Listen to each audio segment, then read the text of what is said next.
August మనందరి జెండా పండుగ. నా పేరు శరణ్, నేను 6వ తరగతి చదువుతున్నాను.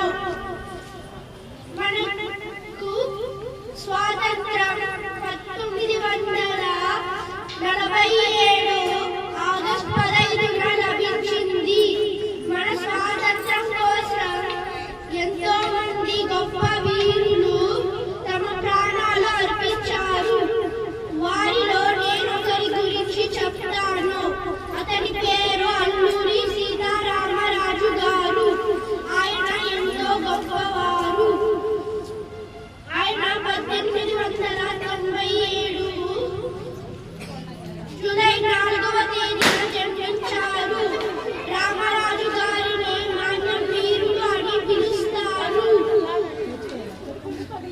ఆయన బ్రిటిష్ వారికి వ్యతిరేకంగా రామనాయకత్వం వహించారు. జై హింద్, జై భారత్.